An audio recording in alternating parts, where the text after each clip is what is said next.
خواستم برم تو، یه مرتبه دیدم از پشت من کشیدن. از پشت کشیدنش هم بهترین تشبیه که میتونم بکنم اینه، شما تصور کنید طناب ببندن دور کمرتون یا کمربندتون، بعد شما بی خیال برید، اصلا هم حواستون نیست که یک طنابی که شما رو اذیت نمیکنه از پشت فقط بستن میرید، یه مرتبه مثلا طناب میکشه. چطور از کمر تا میشید؟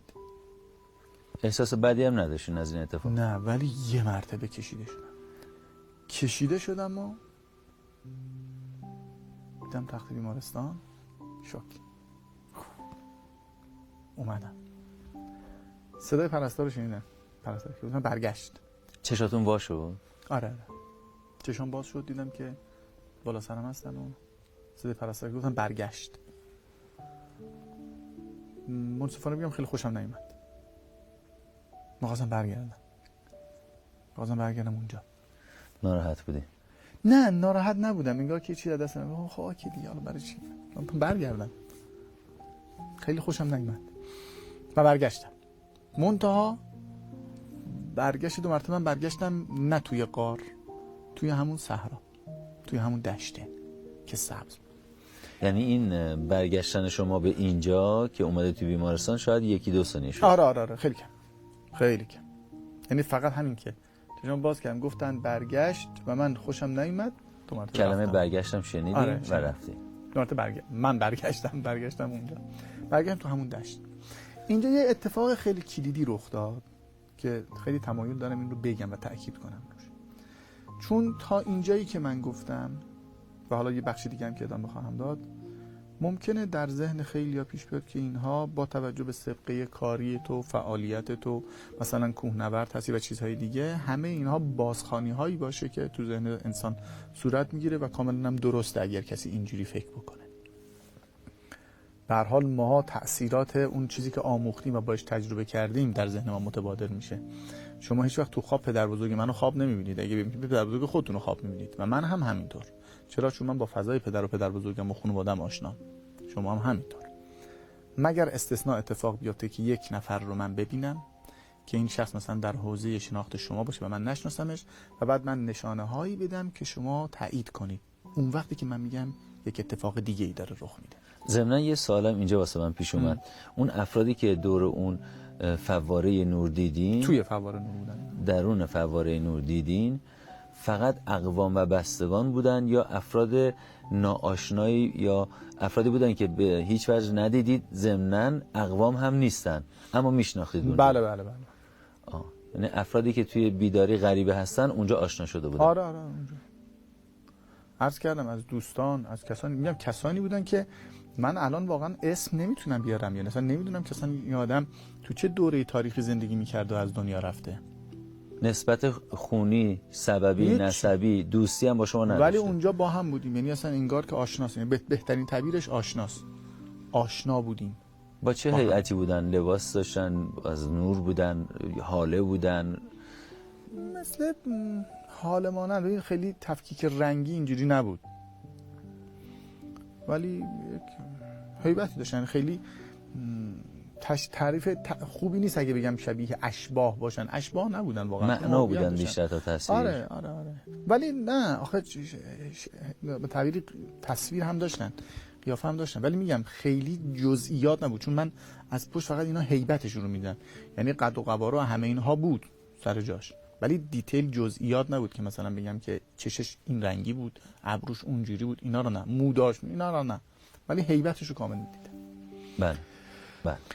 این نکته که گفتم که نکته رو میخوام بگم و این قسمتش خیلی برام اهمیت داره، به خاطر اینکه تشبیه نشه اون بازخوانی ها، مربوط به این بخش دومه که برگشتم.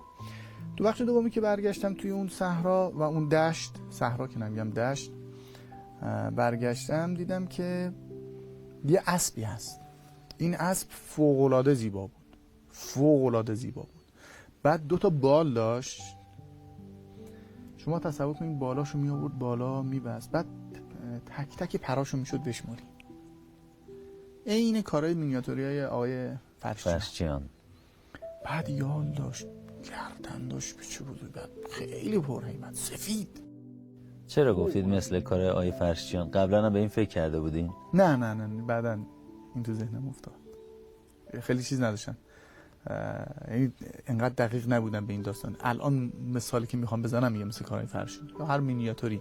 حالا تاکیدم که داشتم گفتم حالا آقای فرشین یا مثلا مینیاتور، به خاطر اینکه تو مینیاتور خود شما میدونید دقت خیلی اهمیت داره. شما باید تمام جزئیات، یعنی یک تار مو هم باید دقیق کشیده بشه. شخصیت خودش. آره خیلی اهمیت داره، روش وای میسن.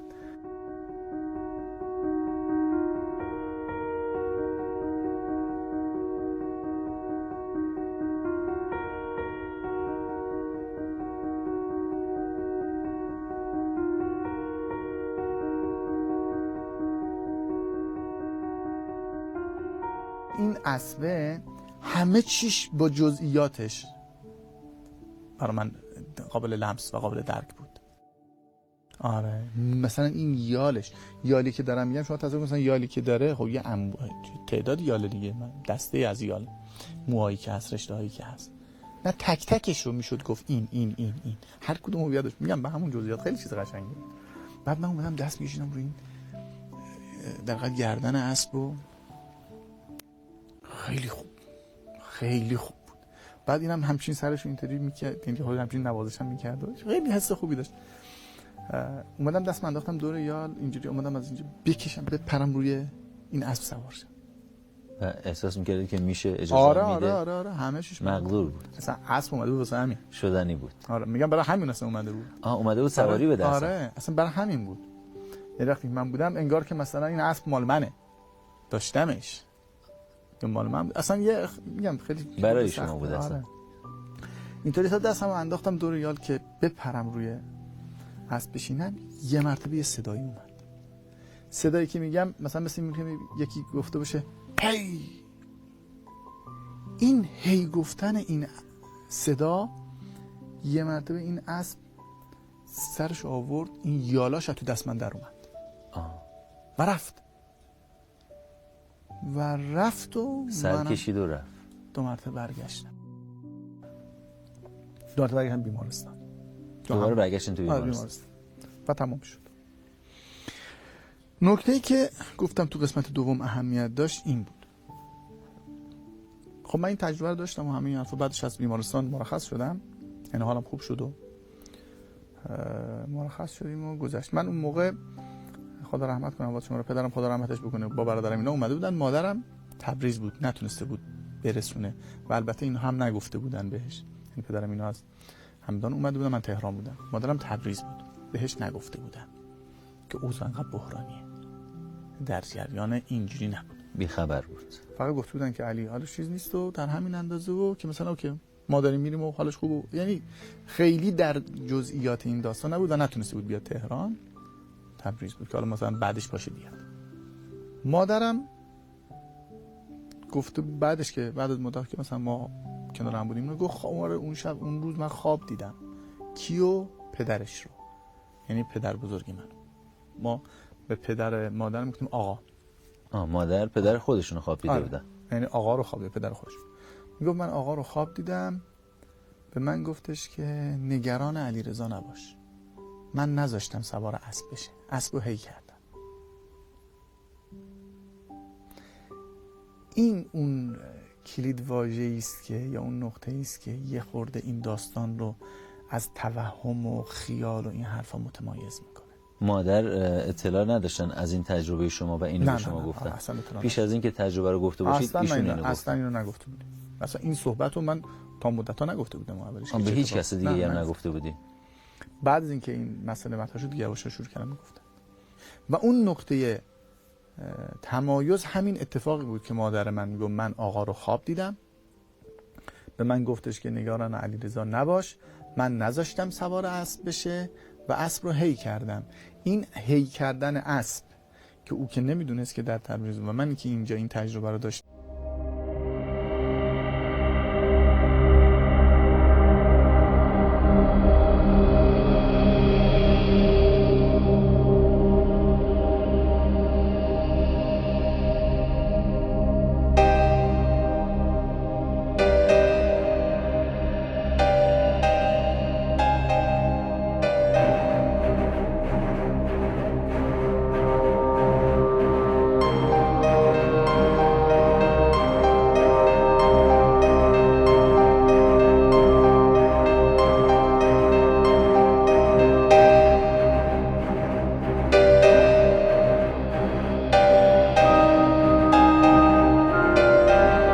افتاد چه تأثیری در نگاه شما نسبت به زندگی و زنده بودن فعلی ما داشت؟ از شود خدمت شما که قبل از این من نسبت به وقتم خیلی سختگیر بودم، یعنی وقتمو تلف نکنم و خیلی تعمد داشتم.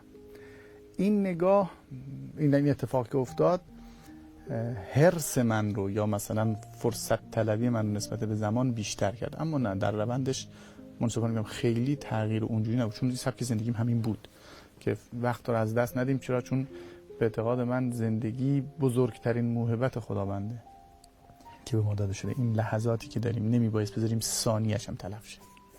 چه تأثیری در نگاه شما نسبت به مرگ داشت؟ مقوله مرگ گواراترش کرد، آتشناکتر کرد، یعنی دلتنگتر شدم برای اون طرف. پس میشه گفت که از مرگ نمیترسی؟ نه.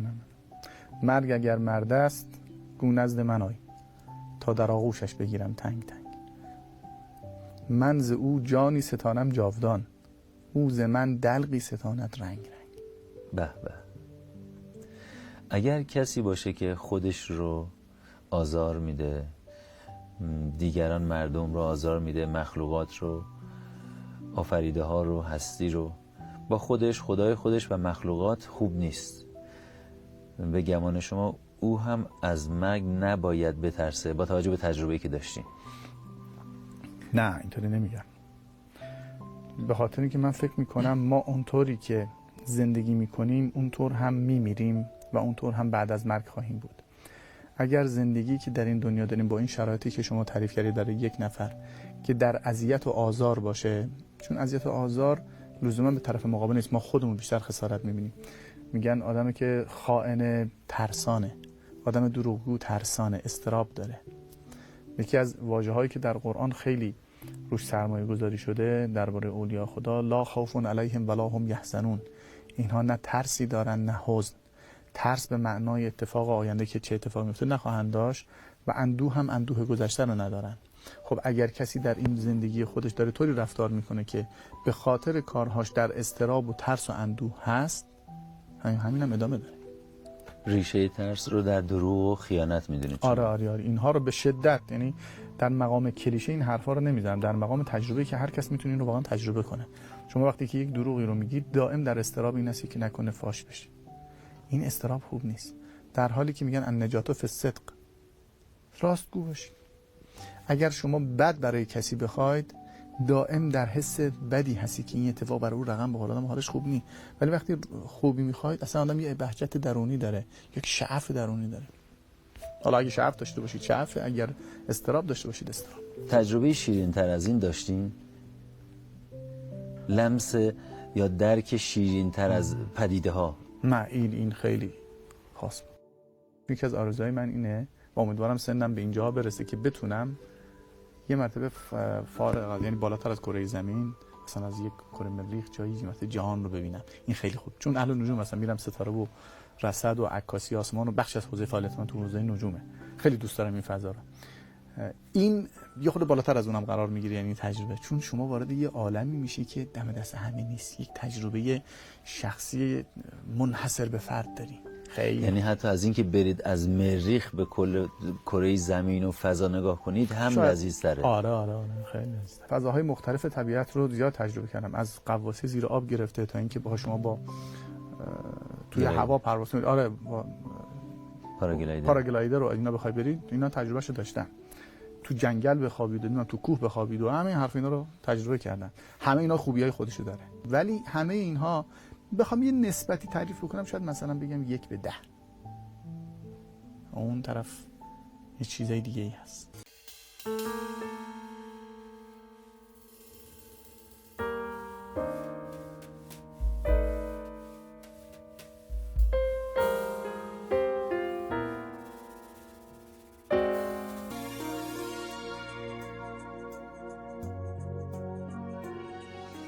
راجع به بدن برزخی صحبت شد و بدن مادی. تجربه گرانی که ما باشون صحبت کردیم، میتونم از این نظر 2 دسته کلی دسته‌بندیشو کنم.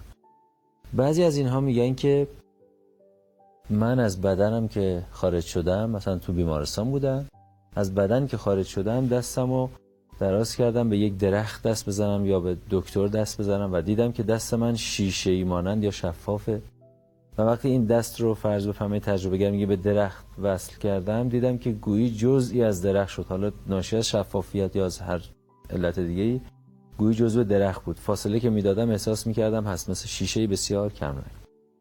پس اینا بدن داشتن، بدن برزخی یا که دارای تجرد ناقص هست طبق فرمایش شما. دسته دومی میگن که من بدنی نداشتم، بدن خودم رو نمیدیدم، اما کاملا حضور داشتم و آگاهی بودم. من آگاهی بودم، هویت داشتم، شخصیت بودم، من بودم. اما من آگاهی بودم که از محیط همه چیز رو دریافت میکردم، بدنم هم میدیدم، جسدم افتاده. اینها بدن نداشتن. آیا میشه گفت که اینها روح بودن و بدن برزخی در اون لحظه به هر علت همراهشون نبود یا علت دیگه ای داره؟ اونا هر دو بدن داشتن، منطقی که به خودش توجه داشته که توجه نداشته. اون تجربه کرده، مثلا بله بدن برزخی هست کردیم که چون جرم نداره از دیوار عبور میکنه، از درخت عبور میکنه، سعه پیدا میکنه. بله.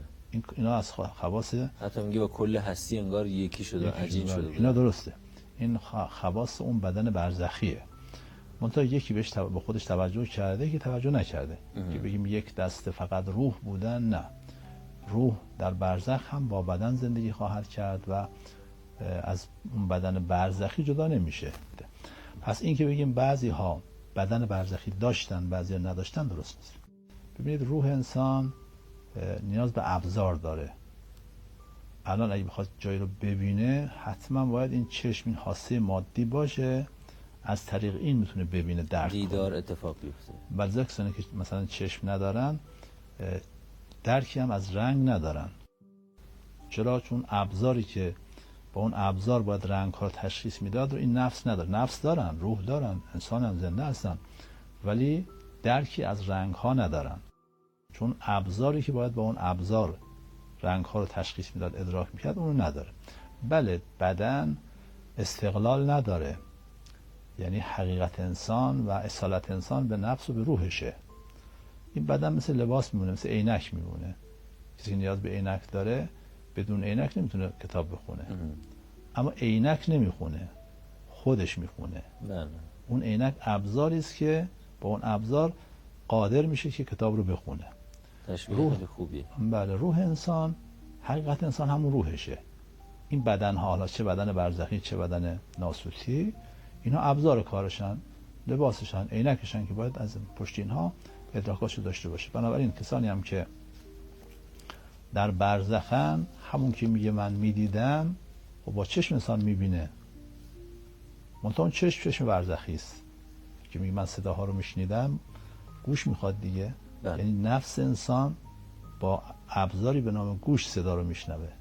منتها یه وقت گوش، این گوش حاسه مادی طبیعیه که بعضی از صدا در یک فرکانس خاص میشنون، بالاتر پایینترش رو نمیشنون دیگه. بله.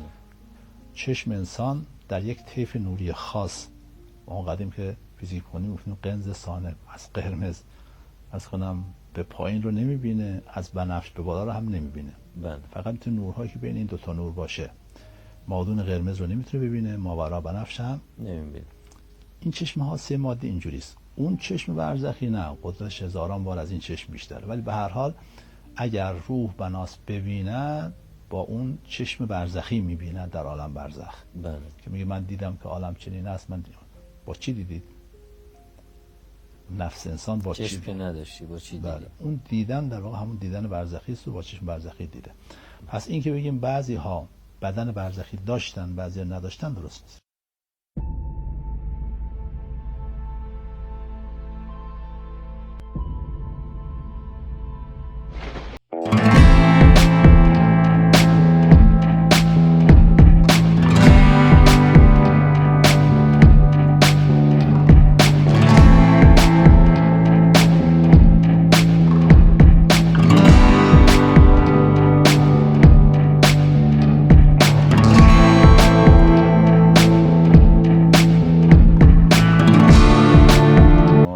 لذت بخش بود.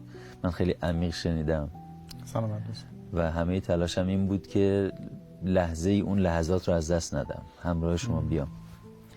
اما میخوایم کمک کنیم به مخاطب تا یک مسئله ذهنی رو حل کنه برای خودش و اون اینکه چه میزان در مقایسه با خواب و خیال و بیداری و زندگی واقعی که ما داریم اونجا چقدر واقعی هست. واقعی تر از بیداریه، واقعی تر از خوابه، واقعی تر از خیاله. بنابراین بین 4 کلمه خواب، خیال، اینجا و آنجا، این 4 کلمه هست که ما به عنوان یک پرسش 4 گزینه‌ای مطرح میکنیم همیشه برای مخاطب برنامه و این 4 گویی که شما میبینید نماینده این 4 واژه هستن: خواب، خیال، اونجا و اینجا. شما به ترتیبی که فکر میکنید هر کدوم از این 4 واژه آنجا، اینجا، خیال، خواب واقعی تر هست، پله پله به ما کمک میکنید که بچینیم به نسبت واقعی تر بودن. خب این تجربه شخصی منه دیگه، یعنی باز نگاه خودم این کارو انجام بدم. بله، خود اظهاریه، خود اظهاری هست. شما اظهار میکنید و ما میگیم بر مبنای تجربه خودتون به چه شکل است. یه ماژیک به من لطف کنید. یه کوچولو من توضیح میدم، البته بله. شاید این توضیح بد نباشه بر اساس متشکرم. خواهش. حقیقتش این پایین ترین گویی هست که میذارید. بله. بله. منصفانه بگم من هیچ اصالتی برای اینجا قائل نیستم. بله. اینجا چیزی که هست داریم میبینیم گذراست، خیلی اصالت نداره. بله. یه تعبیری مولانا داره، میگه آن خیالاتی که دام اولیاست، عکس مهرویان بستان خداست. خیال رو تو مرتبه 2 قرار میدم. بله. خواب و رؤیا، اگر رؤیا رو از هر 2 منظرش نگاه کنیم، به نظر من یک پل میتواند باشد اگر رؤیای صادق در نظر بگیریم، به معنای ورود به ساحت متافیزیکی، ساحت دیگه‌ای که به نزدیک برای این جای ما نزدیک. این رؤیا منظورتون خواب هستش؟ آره، خواب. اون چیزی که درک میکنم و درک کردم اسمشو بذارم آنجا اون اصالت واقعی رو داره. یعنی تجربه شما میگه که آنجا از همه، حتی از اینجا هم واقعی تر بود، از همه چیز واقعی تر بود. اینجا رو خیلی واقعی نمیبینم. ممنونم.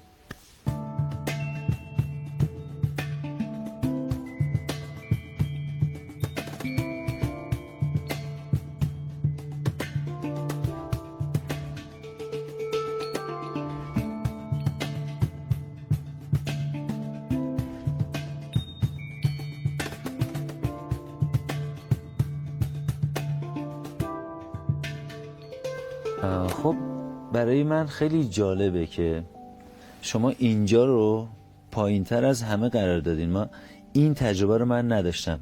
یعنی اینکه یکی از مخاطبان بیاد بگه اینجا حتی از خواب و خیال هم پایین تره. آیا اینکه اینجا رو از خیال و از خواب پایین تر قرار دادین علتش تجربه است که اونجا داشتین؟ این تجربه دیدن آنجا باعث شد که شما این رتبه بندی رو قائل بشین؟ آره، حالا توضیح بدم بد نیست. ببینید بحث این که خب ممکنه الان یه خورده تناقض باشه در صحبت‌های من، بگن شما اینجا رو در مرحله پایین قرار دادید و بعد هم اینقدر حریص هستین نسبت به زمان. من از همه آنچه که در پیرامونم باشه سعی می‌کنم استفاده کنم. بله. این رو اعتراف هم می‌کنم و ذکر هم می‌کنم. فرصت در دنیا رو به سادگی از دست نمیدم. من تلاش می‌کنم که از دست ندم. اما این به معنای این نیست که اینجا اصالت داره. اینجا یک پله است، یک مسیره، یک انگار که یک محل تجربه و آزمونه. اما چرا در حقیقت خیال رو ببینید، ماها آدم‌های موفق و آدم‌هایی که در رشد بشریت کمک کردن از جنس اینجا نبودن، از جنس خیال بودن. ما در خیال خودمون خواستیم بریم به آسمان و منجر شده به این تکنولوژی. اما در باب خواب اونو بالاتر قرار دادم، چون خواب خیال به دست منه، میتوانم خیال کنم. اما در بعضی از رؤیاها و خوابها، کما اینکه در زندگی بسیاری از اندیشمندان و مخترین و مکتشفین، اونها یک اتفاقاتی براشون رخ داده در عالم رؤیا و این عالم رؤیا و عالم خواب چیزی نیستش که دیگه من مهندسیش کرده باشم من درش قرار میگیرم. یعنی دستساز نیست از یک جایی. دستساز نیست دقیقاً. به همین خاطر عالم خواب رو برتر از خیال در نظر میگیرم که میگم مصنوع من نیست. انگار یک پلیست بین یک جای دیگه‌ای که حالا ناخودآگاه منه، تعبیری که مثلا حالا یونگ میگه ناخودآگاه جمعی و یا هر چیزی که میتوان در دوره در عرفان اسلامی از اون نام برد و الان خیلی نمیخوام راجع به صحبت بکنم و وقت نیست. و اما اون چیزی که حس میکنم و درک کردم اونجاست. یعنی تمام اینها یک مسیری است برای رسیدن به اونجا. ما در اونجا اصالت واقعی خودمون رو داریم. این رو به دلیل تجربتون میفرمایید یا نه به دلیل مطالعاتتون؟ مطالعات هست، شک نکنید، اما تجربه بالاتر از علمه. تجربه مادر علمه. شما وقتی یه چیزی رو تجربه میکنید دیگه در مقام درس خوندن نیست، آموزشی نیست. همه حرفایی که من زدم در قالب علم میتونه به شما منتقل بشه، اما تا شما اون رو تجربه نکنی نمیفهمی چی گفتم. میتونم اینجوری نتیجه بگیرم که این مطالبی که راجع به اینا فرمایش کردید حصولی بود بیشتر، ولی این حضوری بود. بله بله بله. حضوراً احساس از خواب و رؤیا به اون طرف حضور، در این حضور بود. آره حضور. از جنس شهوده. حضور بوده، شهود بوده. این نیست که بگید من تو کتاب خوندم و دارم شعار میدم. من اتفاقا این نکتهش اینجا اینه، اگر من قرار بود بر اساس اون چیزی که خونده بودم و یا میدانستم اون دنیا رو تجربه میکنم، باید چیزای دیگه ای میدیدم، اما هیچ کدوم از اونها من چیزای دیگه ای دیدم. او میکشد گلاب را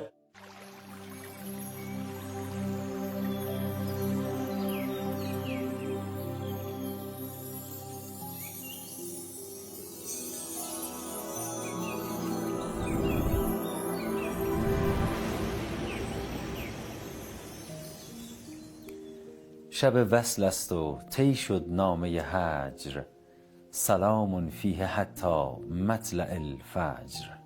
دلا در عاشقی ثابت قدم باش، که در این ره نباشد کار بی اجر. و در پایان سلام و نور مهربانی خداوند بر شما تابنده تر از همیشه. باید برگشت به لحظه های رفته، باید رد شد از این پل شکسته، از حال بده این بیخبری، از این شبای خسته. باید برگشت به خنده های سابق، باید بارید رو شونه های عاشق، باید نفس تردید و گرفت تو آخرین دقایق. یه جوری دوری و یه جوری گم شدم که باورم نمیشه، کسی که عاشقه محال بگذره از اون که زندگی میشه. یه جوری دوری و یه جوری گم شدم که باورم نمیشه، کسی که عاشقه محال بگذره از اون که زندگی میشه.